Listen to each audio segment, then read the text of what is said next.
So I'm here right now in Barshaw Park in Paisley, and this lovely couple, I'll assume you're a couple, Hi. have agreed to have a conversation with me here. Sorry guys, what's your name? My name's Lisa. Lisa. AJ. AJ, lovely to meet you. I'm Dale, by the way. And the YouTube channel's called Beyond the Imaginary Curve. Right. So hopefully that's not going to give away too much about what I'm going to do there now. I'm just going to show you these singing, and I just want you to scan from left to right. If you can see that alright, can you? Aye. Right, so if you go back to the first one there, could you tell me if you think that that's a painting, a photo, or a photo of a painting?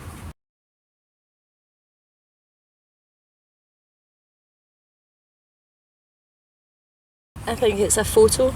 I would say it's a photo. A photo? It might be a painting. Oh, No, I make your think mind I'm up. sticking with photo. Right. Well, I can actually tell you that is actually a painting. Is it? Yep. So if you just scan to the next one. What's this one? We'll go here. The wee balls. The wee balls, aye.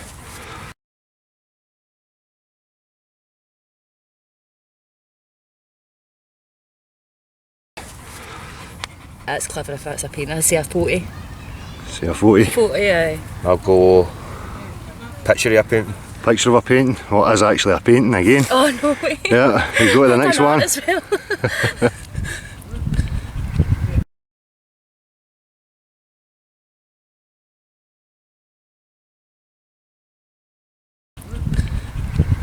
It's a woman. Aye. I'll go I'll go photo. One of them's got to be a photo. You go photo photo. of that one. Aye. No, that's a painting as well. Right. Right, so you get the gist. So if you just give me a wee second, I just want to scan to something else. So you see that there's like contrasting opinions on whether things are photos or paintings. Can I get you a look at that one and tell me what you think of that?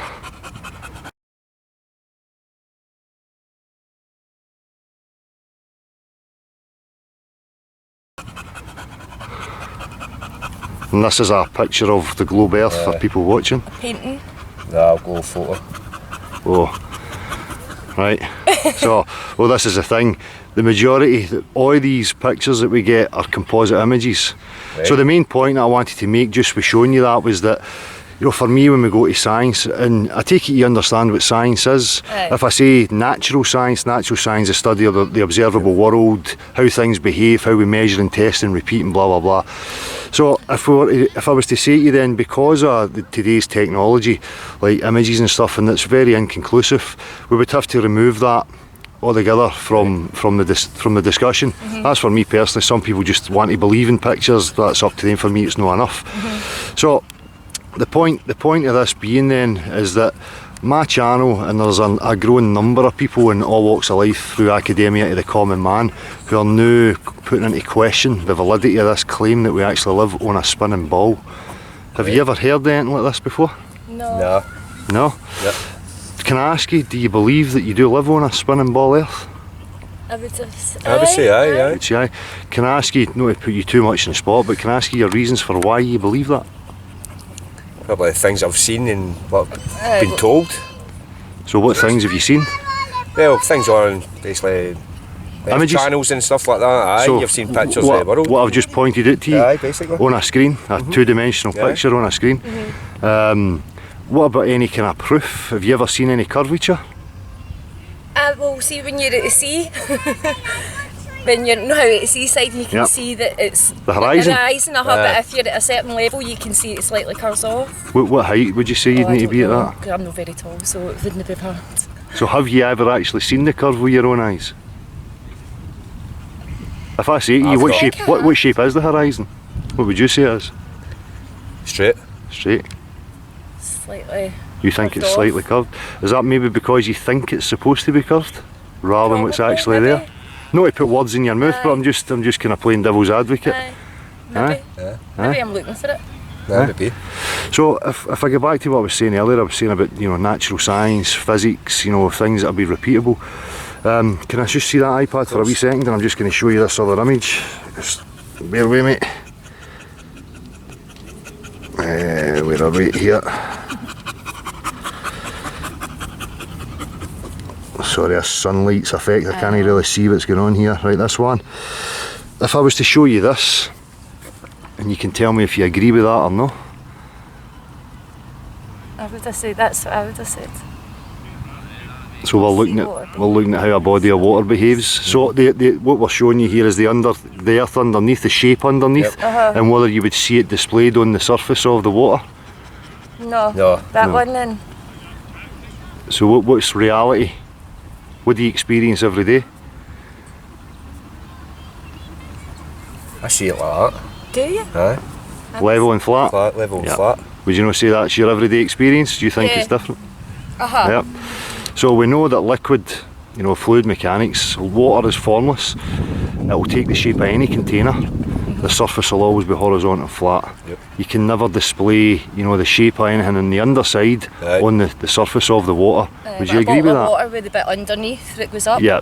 So your water's still level. Your at the top. water's still level at the top. aye. And we know that as a fundamental fact of reality experienced every day by everybody, whether it be a cup of coffee, your sink, your bath, a swimming pool, a lake.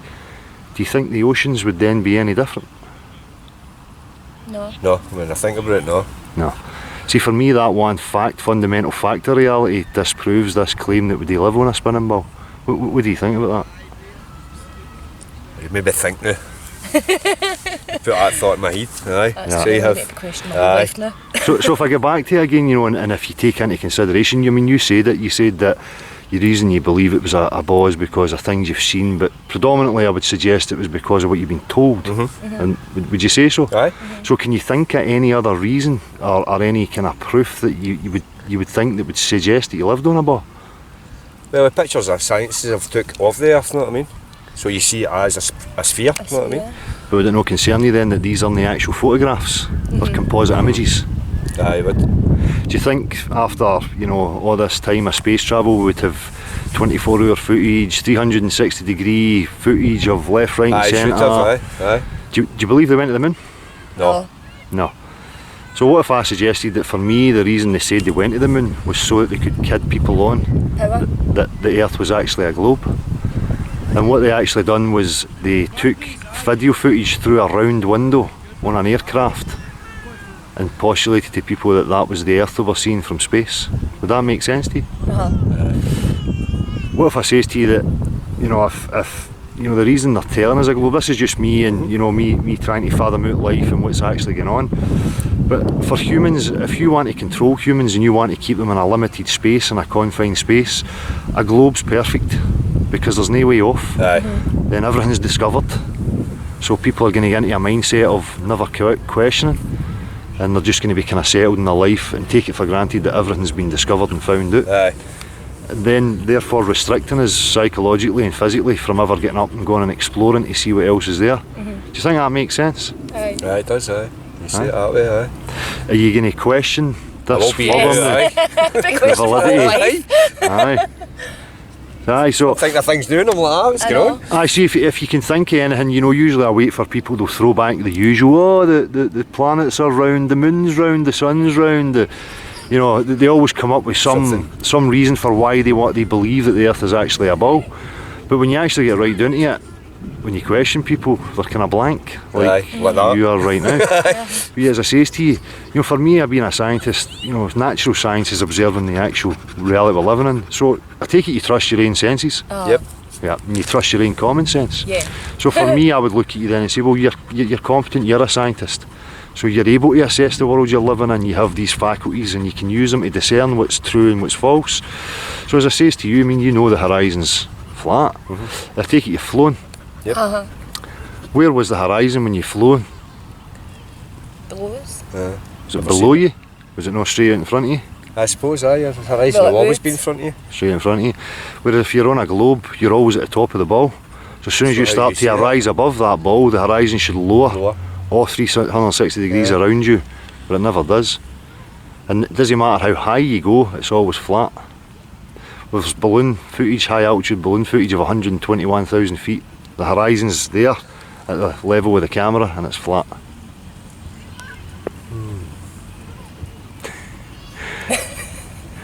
So can you think it? Pickled my brain. Sorry about that. Seen the flight home. But do you think it would be important to know where you actually are? Why? Do you know why you think it would be important to know where you are? So I want to have that defined choice myself and know myself, basically, what's going on round about me.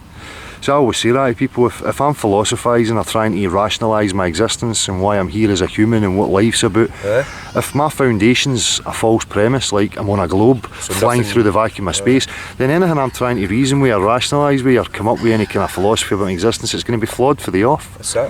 Seems like everything's basically just a lie then, you know what I mean? And for me, if you take that foundation away, that's why I see human beings in a state of confusion.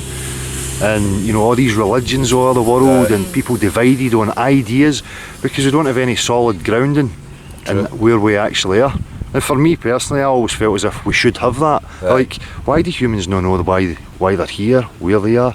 You know, it's like everybody's in confusion and at war with each other, and there's all this crazy behaviour going on.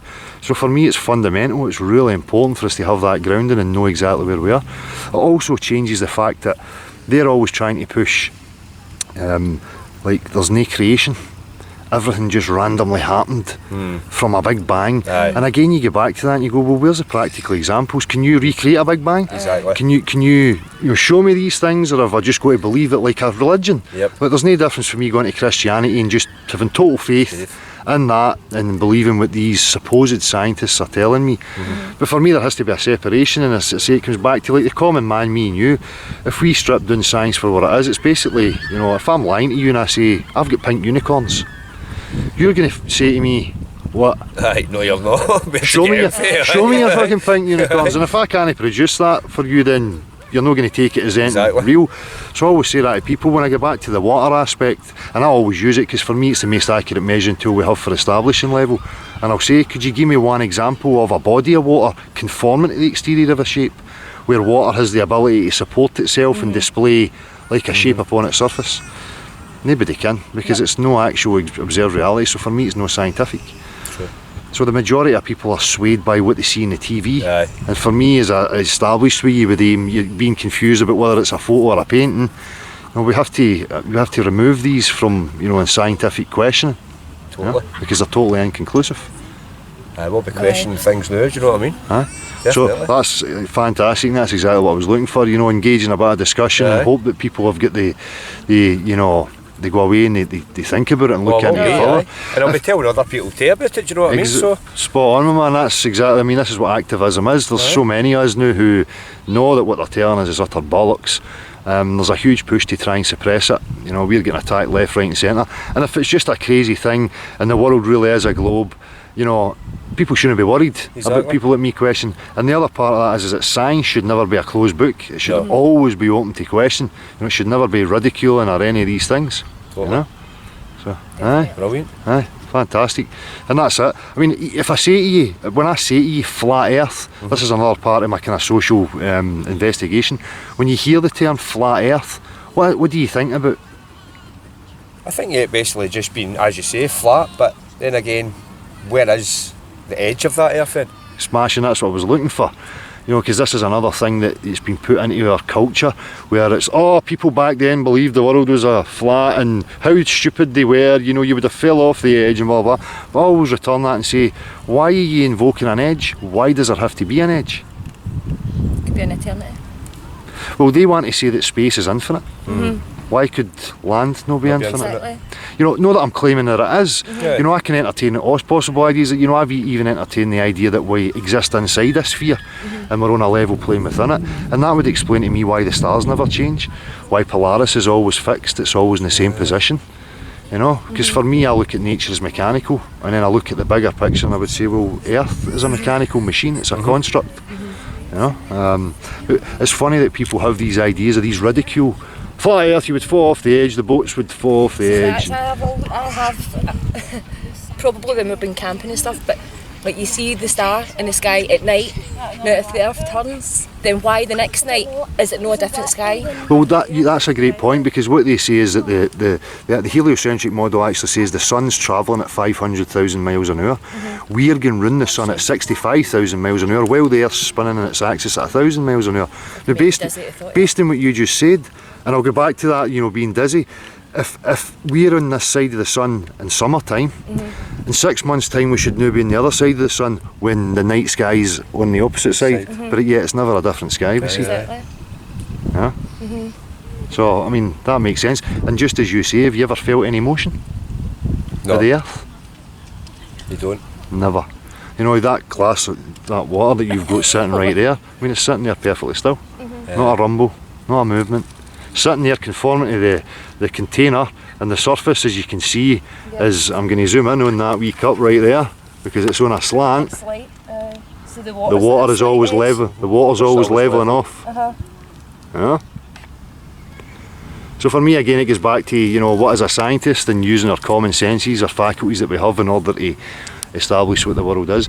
And for me, it goes to claims. And if somebody's claiming to me that there's vast oceans curving round a ball with a big hump in the middle, you know, I've got serious problem with that, because when I go to observe reality, it tells me something totally different. And again, you would think the water would drip. Do you know what I mean? If you would imagine a ball, like you hold a sphere, you pour water over it, it runs down and drips off. So why is the oceans not doing this? Why do you have to invent more complicated? Exactly. The reason it gets complicated is because, for me, it's a lie, and they have to invent all this mathematical jargon to explain it. Gravity, a magical force that pulls everything, pulls all these oceans into the globe, but yet a wee butterfly and an ant or an insect can just float away. Affected by it. Helium balloons can rise, no problem. And for me, that's all because, you know, we come down to density and buoyancy. Helium's less dense than the air, so it rises, and if it's more dense, it's going to sink. And for me, that's as simplistic as it has to get, you know? So, aye, excellent guys, I really appreciate the conversation. It's been an absolute pleasure. Thanks you, so much. mate. Thank My you. water's wine, by the way. I've no stopped recording. It's Leave that in. Paisley, and it's what, 12 o'clock in the afternoon, and we've got a wine on the park. It's like a half shift for my work. Hope you're not going to get into trouble for this. No. Cheers guys. No, thank